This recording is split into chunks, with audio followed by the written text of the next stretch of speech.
ఆ రోజునటువంటి ప్రభుత్వం విధ్వంసానికి పోలవరం బలైపోయినటువంటి పరిస్థితి. 18 నెలలు కష్టపడి శ్రమించి నిర్మాణం చేసినటువంటి డయాఫ్రమ్ వాల్ ధ్వంసం చేసినటువంటి పరిస్థితి. ఆ రోజునటువంటి ఇరిగేషన్ శాఖ మంత్రి చెప్పాడు, పోలవరం ఎవ్వరికీ అర్థం కాదు, ఎందుకంటే నాకే అర్థం కాలేదు కాబట్టి ఇంకా పోలవరం ఎప్పుడు పూర్తవుతుందో చెప్పలేమని సాక్షాత్తు ఆ రోజునటువంటి ఇరిగేషన్ శాఖ మంత్రి చెప్పినటువంటి పరిస్థితి. ఆ రోజునటువంటి ముఖ్యమంత్రి అసెంబ్లీలో చెప్పాడు, 2020 జూన్ అన్నాడు, 2020 డిసెంబర్ అన్నాడు, 2021 జూన్ అన్నాడు, 3 తేదీలు చెప్పాడు అసెంబ్లీ సాక్షిగా. పోలవరం పూర్తవడం నా వల్ల కాదని చేతులెత్తేశాడు నాటి ముఖ్యమంత్రి.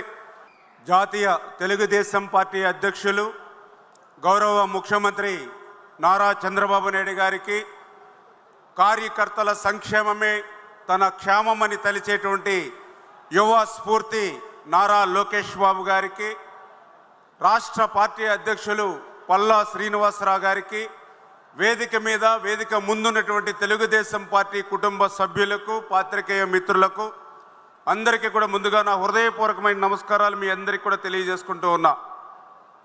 ఈరోజు గాలి, నీరు, అగ్ని, ఆకాశం, భూమి ఇవన్నీ కూడా పంచభూతాలుగా మనందరం కూడా చూస్తూ ఉంటాం. ఇటువంటి పంచభూతాల్లో అత్యంత ప్రధానమైనటువంటిది, పవిత్రమైనటువంటిది నీరు అనే విషయం మీ అందరికీ తెలుసు. అందుకే నీరు ఎక్కడుంటే అక్కడే నాగరికతలు అభివృద్ధి చెందిన విషయాన్ని కూడా చరిత్ర మనందరికీ కూడా చెప్తూ ఉంది.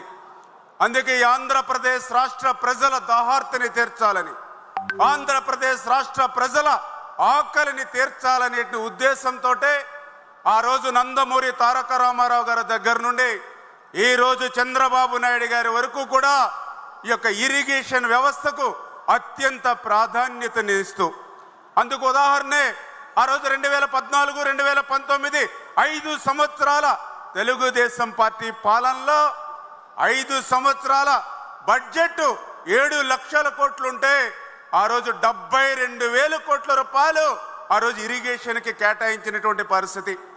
మరి తర్వాత 19-24 గత వైఎస్ఆర్సీపీ పాలనలో 5 సంవత్సరాల్లో బడ్జెట్ డబుల్ అయింది, 12 లక్షల కోట్లు. కానీ కేటాయింపులు చూస్తే కేవలం 32,000 కోట్ల రూపాయలు మాత్రమే. అంటే ఏ రకంగా ఇరిగేషన్ వ్యవస్థని నిర్వీర్యం చేసేసారో ఆ బడ్జెట్టే ఒక ఉదాహరణ అనే విషయాన్ని కూడా ఈ సందర్భంగా తెలియజేసుకుంటూ ఉన్నా.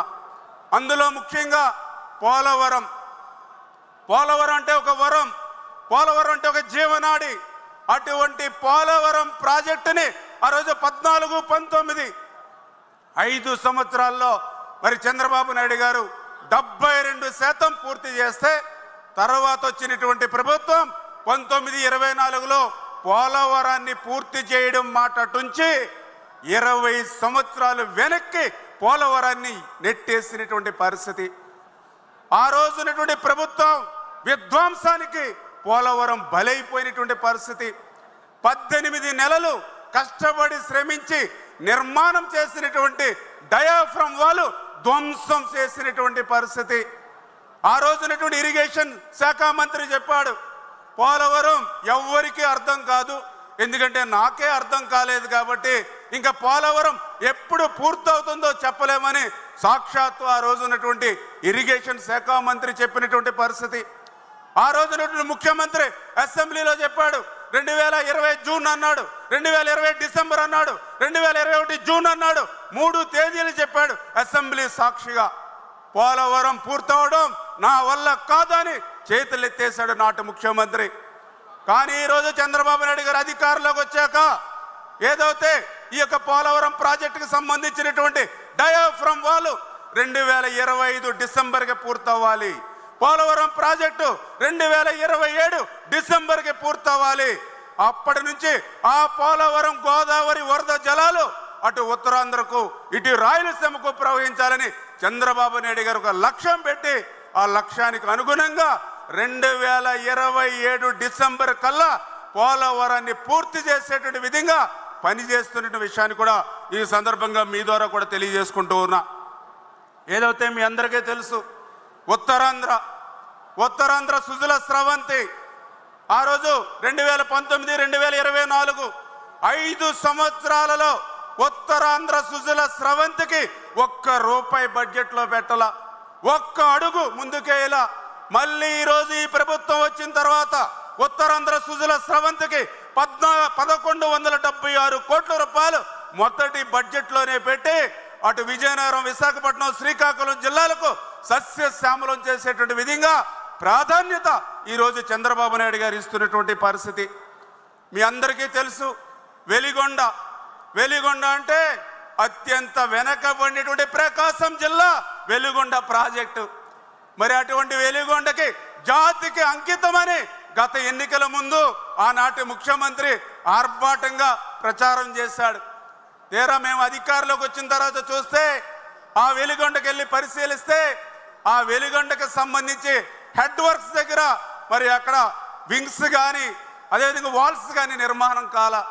వెలిగొండకు సంబంధించి ఏదైతే అత్యంత క్లిష్టతరమైనటువంటి పనులు టన్నెల్ 1, టన్నెల్ 2 అక్కడ బెంచింగ్ పనులు పూర్తి కాల. ఇంకా 6.2 కిలోమీటర్ లైనింగ్ పనులు పూర్తి కాల.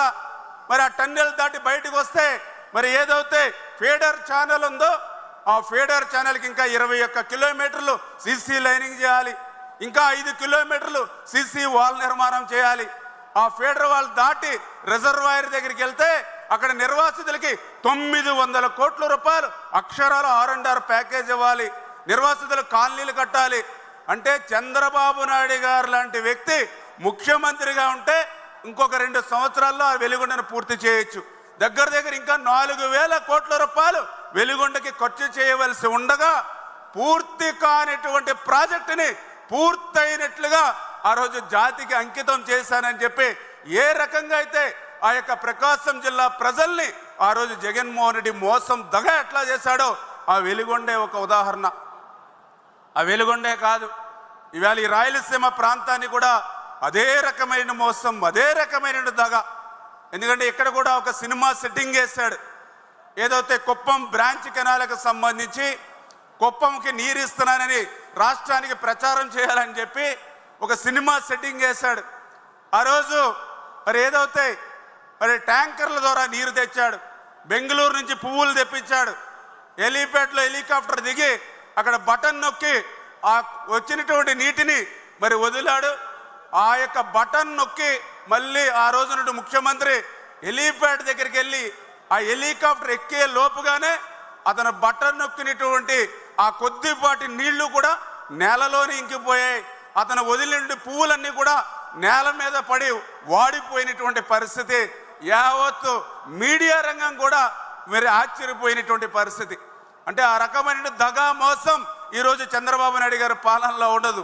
నీతిగా, నిజాయితీగా, నిబద్ధతతో చేసే పనులే ఈరోజు ప్రజలకు చెప్తాం. అందుకే వెలిగొండ ప్రాజెక్టు రేపు 2026 జూన్ కల్లా పూర్తి చేసి ఆ యొక్క ప్రకాశం జిల్లా ప్రజలకు సాగునీరు, త్రాగునీరు అందించాలని చంద్రబాబు నాయుడు గారు లక్ష్యం పెట్టారు. ఆ లక్ష్యానికి అనుగుణంగానే ఈరోజు వెలిగొండ పనులు ముందుకు సాగుతున్నాయనే విషయాన్ని కూడా మరి ఈ సందర్భంగా తెలియజేసుకుంటూ ఉన్నా. అదేవిధంగా పోలవరం లెఫ్ట్ మెయిన్ కెనాల్ ఉంది. పోలవరం లెఫ్ట్ మెయిన్ కెనాల్కి సంబంధించి గత 5 సంవత్సరాల పాలనలో ₹1 కూడా పెట్టాల. మళ్ళీ ఈరోజు ఈ ప్రభుత్వం వచ్చింది. చంద్రబాబు నాయుడు గారు వచ్చిన తర్వాత ఆ పోలవరం లెఫ్ట్ మెయిన్ కెనాల్కి 1200 కోట్ల రూపాయలు నిధులు కేటాయించడమే కాదు, ఈ 2025 కల్లా ఫస్ట్ ఫేజ్లో ఆ పోలవరం లెఫ్ట్ మెయిన్ కెనాల్ పనులు పూర్తి చేసి విశాఖపట్టణానికి డ్రింకింగ్ వాటరు, స్టీల్ ప్లాంట్కి, ఇతర పారిశ్రామిక అవసరాలకు నీరు ఇవ్వాలనేటువంటి లక్ష్యం చంద్రబాబు నాయుడు గారు పెట్టారు. ఆ లక్ష్యానికి అనుగుణంగా ఈవేళ పోలవరం లెఫ్ట్ మెయిన్ కెనాల్ పనులు కూడా చురుగ్గా సాగుతున్నాయని చెప్పేసి కూడా ఈ సందర్భంగా తెలియజేస్తూ ఉన్నా. అదేవిధంగా మీ అందరికీ తెలుసు, గత 5 సంవత్సరాల్లో ఎక్కడ కూడా వీడ్ రిమూవల్ లేదు. ఎక్కడా కూడా ఒక తట్ట మట్టి డీసిల్టింగ్ ఏ కెనాల్లో కానీ ఏ డ్రైన్లో కానీ ఎక్కడ తీసినటువంటి పరిస్థితి లేదు. ఏ ప్రాజెక్టులో ఏ రిజర్వాయర్లో కానీ ఏ లాకులకు కానీ ఏ షట్టర్స్ కానీ ఏ రోప్స్ కానీ మరామతులు మాట అటుంచి కనీసం గ్రీజు పెట్టి మెయింటైన్ చేయనటువంటి పరిస్థితి కూడా గత 5 సంవత్సరాల పాలనలో చూడలా. మళ్ళీ ఈ సంవత్సరం చంద్రబాబు నాయుడు గారు వచ్చిన తర్వాతే ఇప్పటికే మెయింటెనెన్స్ కిందే దగ్గర 700 కోట్ల రూపాయలు ఇచ్చారని అంటే ఇరిగేషన్ మెయింటెనెన్స్ మీద చంద్రబాబు నాయుడు గారు ఉన్నటువంటి చిత్తశుద్ధికి ఒక నిదర్శనం అని చెప్పి తెలియజేసుకుంటూ, మరి అదేవిధంగా ఈరోజు మరి రాయలసీమ, ఎందుకంటే మీ అందరికీ తెలుసు ఈవేళ రాయలసీమ అంటే తెలుగుదేశం పార్టీకి ఎప్పుడు కూడా ఒక మంచి అనుబంధం ఉంది. ఈరోజు ఒక తెలుగు గంగ, హంద్రీనివ, గాలేరు నగరి, హెచ్ఎల్సి, ఎల్ఎల్సి, మరి కడప, కర్నూలు, కేసీ కెనాల్, ఇట్లా ఏ ప్రాజెక్టు చెప్పినా, ఏ రిజర్వాయర్ చెప్పినా తెలుగుదేశం పార్టీ అన్న ఎన్టీఆర్, చంద్రబాబు నాయుడు గారే గుర్తుకొస్తారు. అటువంటి రాయలసీమకి మీ అందరికీ తెలుసు ఆ రోజు 14-19లో ఆ రోజు 5 సంవత్సరాల్లో రాయలసీమ ఇరిగేషన్కి 12,000 కోట్లు పెడితే, మరి తర్వాత వచ్చినటువంటి ప్రభుత్వం 5 సంవత్సరాల్లో బడ్జెట్ డబుల్ అయినా కేవలం 2,000 కోట్ల రూపాయలే రాయలసీమకు ఇరిగేషన్ పెట్టింది అని అంటే నాకు తెలుసుండే రాయలసీమకు ఏ ముఖ్యమంత్రి చేయనటువంటి ద్రోహం, దగ గత పాలనలో ఉన్నటువంటి ముఖ్యమంత్రి చేశాడనే విషయాన్ని ఈ సందర్భంగా తెలియజేసుకుంటూ, అందుకు ఉదాహరణే హంద్రీనివ. మొన్ననే మీరు చూసారు హెచ్ఎన్ఎస్ఎస్కి సంబంధించి మరి ఏదైతే 3,800 కోట్ల రూపాయలు ఏ ప్రాజెక్టుకి కేటాయించినటువంటి విధంగా హంద్రీనివకు చంద్రబాబు నాయుడు గారు మన బడ్జెట్లో కేటాయింపులు చేయడమే కాదు, ఖచ్చితంగా రేపు 2025 జూన్ జూలై కల్లా ఆ యొక్క హెచ్ఎన్ఎస్ఎస్ పూర్తవ్వాలని లక్ష్యం చంద్రబాబు నాయుడు గారు నిర్దేశించారని అంటే, ఎందుకు ఈ మాట చెప్తూ ఉన్నానంటే 2019-2024 5 సంవత్సరాల్లో జగన్మోహన్ రెడ్డి ఆ హెచ్ఎన్ఎస్ఎస్ మీద ఒక్క రూపాయి పెట్టలేదు, ఒక తట్ట మట్టి తీయలేదు. ఆఖరికి హెచ్ఎన్ఎస్ఎస్ మీద మోటార్ల కరెంటు బిల్లులు కూడా ఎగ్గొట్టేసినటువంటి పరిస్థితి అనే విషయాన్ని కూడా సందర్భంగా తెలియజేసుకుంటూ, మరి అదేవిధంగా ఈరోజు చంద్రబాబు నాయుడు గారు కూడా మాకు ఎప్పుడు కూడా ఒకటే చెప్తూ ఉంటారు, ఒక సంవత్సరం వర్షాలు బాగా పడితే ప్రతి నీటి బొట్టుని కూడా ఒడిసి బట్టి రాబోయేటువంటి 1-2 సంవత్సరాలు వర్షాలు పడకపోయినా కూడా నిల్వ చేసుకోవాలని. అందుకే ఈరోజు మరి ఈ రాయలసీమలో ఏ రిజర్వాయర్ చూసినా, ఒక గోరకొల్లు కానీ, ఒక అవుకు కానీ, గండికోట, మైలవరం, చిత్రావతి, పైడిపాలెం, సర్వరాయ సాగర్, కృష్ణసాగర్, ప్రతికొండ, జీడిపల్లి, గొల్లపల్లి, ఇలా ఏ రిజర్వాయర్ చూసినా కూడా మరి ఖచ్చితంగా ఈరోజు పెద్ద ఎత్తున మరి నిల్వ. ఈరోజు దగ్గర 261 టీఎంసీల నీరుని ఈవేళ రాయలసీమ రిజర్వాయర్లో నిల్వ చేయగలిగాం.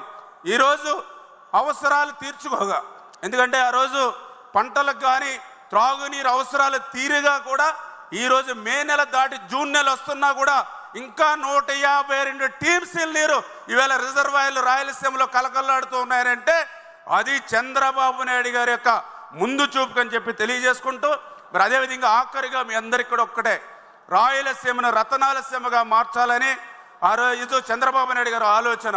పోలవరం, బనకచెర్ల ఏదైతే మా గోదావరి మా జిల్లాల నుంచే ప్రవహిస్తూ ఉంటుంది. ప్రతి సంవత్సరం 3,000 టీఎంసీల నీరు వృధాగా సముద్రంలోకి పోతూ ఉంది.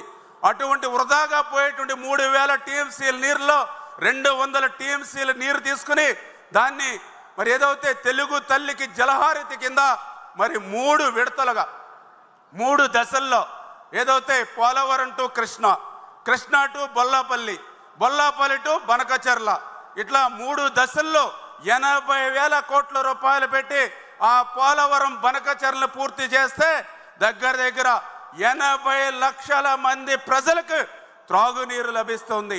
7.2 లక్షల ఎకరాలకు సాగునీరు అందుతుంది. 22.28 లక్షల ఎకరాలకు స్థిరీకరణ జరిగేటువంటి పరిస్థితి.